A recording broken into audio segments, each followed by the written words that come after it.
expect ko eh. Joke lang, expect ko talaga.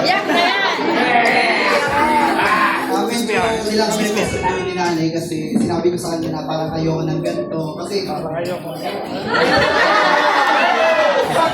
parang dati, syempre na-cornyan ako tapos parang okay na yan, ano na, birthday lang, parang ganun lang sa akin. Pero ito ko nakikita na napaka-bless ko.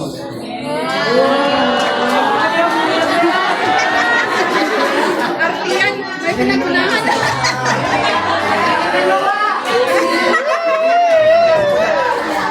Salamat din sa mga kaklase ko na kasama nila dyan. Kasi syempre, hindi ko alam kung sino nag-chat sa inyo eh. Putahe ka lang, hindi niya alam yun. Salamat sa inyo kasi nabigyan nyo ako ng time nyo. Ganun. Sana masarap yung pagkain. Sa mga ka-churchmate ko rin dyan na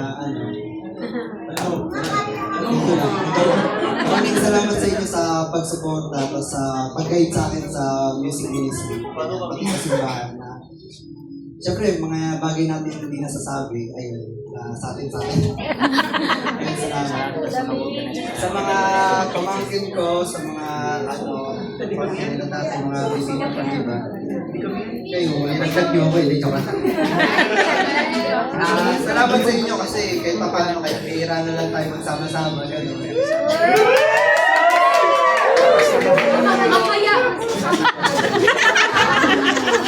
Mamaya ka sa. Salamat sa inyo kasi hindi ko talaga in-expect na ganito karaming tao eh. Tsaka nasa isip na pa ako eh. Mga taga-churchmate lang pupunta, gano'n. Kasi wala rin naman ako nilibay. Kasi wala naman talaga akong plano. Ayun. Salamat rin kanalaan. Kala nanay tatay, tsaka kay kuya. Ang tagal umiyak! Ang tigas ng puso.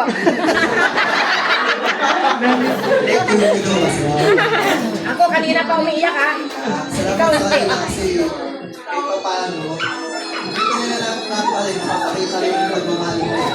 Kahit hindi nila sinasabi.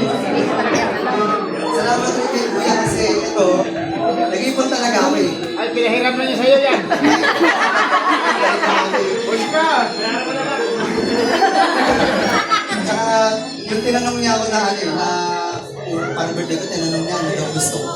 Hindi ko sinagot kasi, syempre, hindi.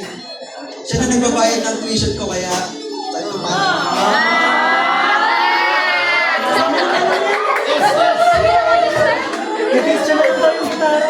ko tuition ko ha. Pero, anyway, salamat sa inyong lahat na bibigyan niyo ako ng time. Salamat rin sa pagdalo nyo. Salamat sa buhay ng bawat isa na nandito. At sana'y mas palain kayo. Nagwapo sa tatay. Gabayan din kayo. Ay, puta. Okay, palakpakan natin ang ating debut.